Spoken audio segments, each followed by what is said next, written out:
Ce zi minunată de 25 decembrie! Dacă ar fi București în mod normal cum este astăzi, nu cred că ar mai vrea cineva să lipsească din orașul ăsta, ceea ce ar duce înapoi la aglomerațiile din mod normal. Dar serios vorbind acum, rar vezi orașul ăsta așa liber cum este astăzi. Și dacă tot e Crăciunul astăzi, eu m-am gândit să ies puțin pe stradă cu motorul și să profit de asigurarea pe care mi-am făcut-o cadou de acest Crăciun.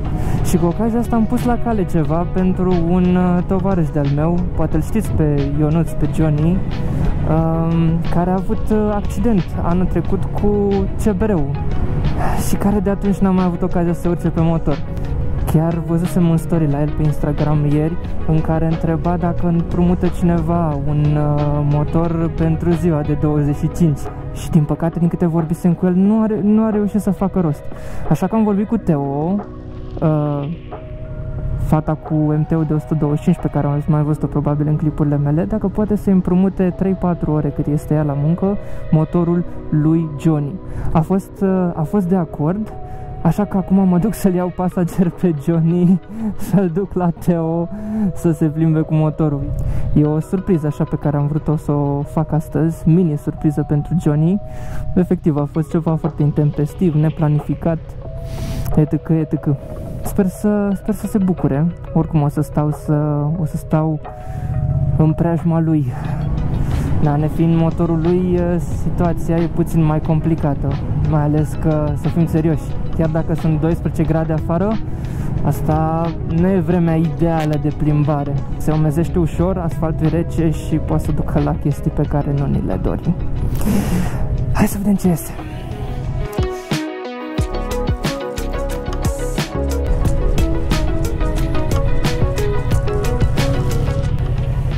Ce faci, domnule? Foarte bine. Entuziasmat, îți dai seama. Hai sus.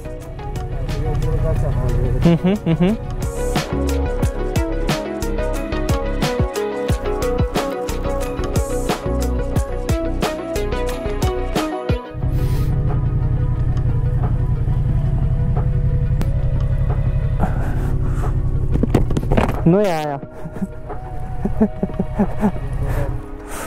Stai să fac rost de cheie acum. Oh, cheese, chill, ușor, hei, bună, mersi mult. Hai de grijă de motorul. Da, mersi mult.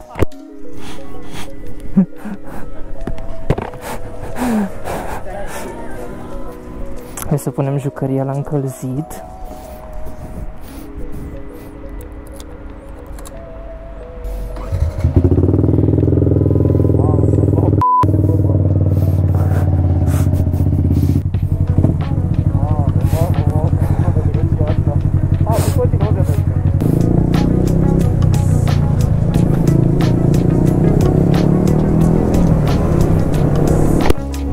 Și uite așa a ajuns Johnny să se urce pe MT-125.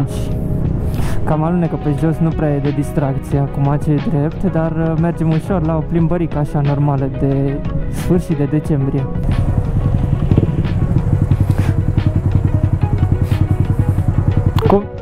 Cum e? Fizica, faină, dar nu, bine, nu-ți dai seama, nu am putut să-mi dau seama de multe, dar mi-am dat seama foarte care, știi, după cum, mi-am dat seama foarte care, după cum se lasă. Serios, nu știu, băi, nu știu serios, e înaltă, mă cinte ce doresc, e înaltă. E înaltă? Mamă, dacă aveam asta, cât aveam 16 metri de bunătă, mamă,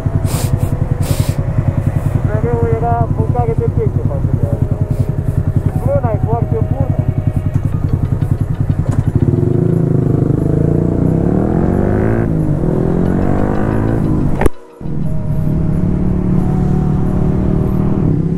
Ce ziceam mai devreme, că e Bucureștiul liber? Aparent în sectorul 4 situațiile stau puțin altfel.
Îți place surpriza? Ce? E cel mai frumos cadou de Crăciun până acum. Bate! Bate! Gândeam, dacă are și tot vă spot. Wow!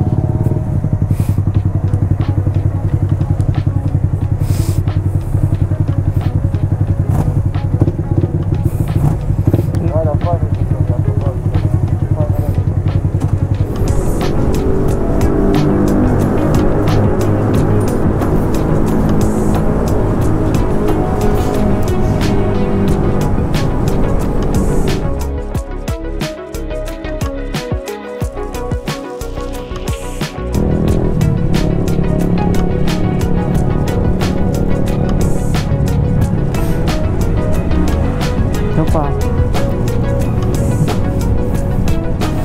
Alunecă, alunecă, alunecă totuși.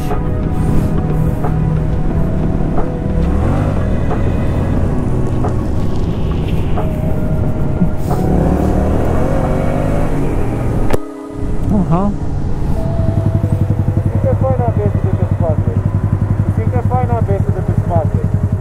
Mă miri că nu și-a pus suport de telefon. E tot Bucureștiul. Mi se pare minune, efectiv, mi se pare scurt. A zis că își pune. Când aveam CPR-ul, trebuia să ascult GPS, era extrem de greu.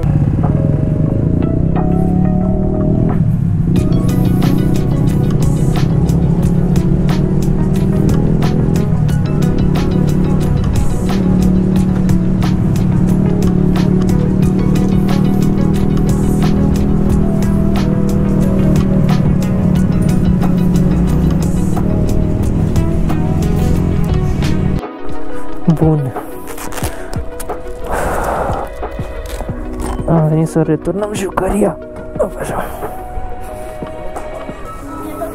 Da, tot în regulă. Mersi mult.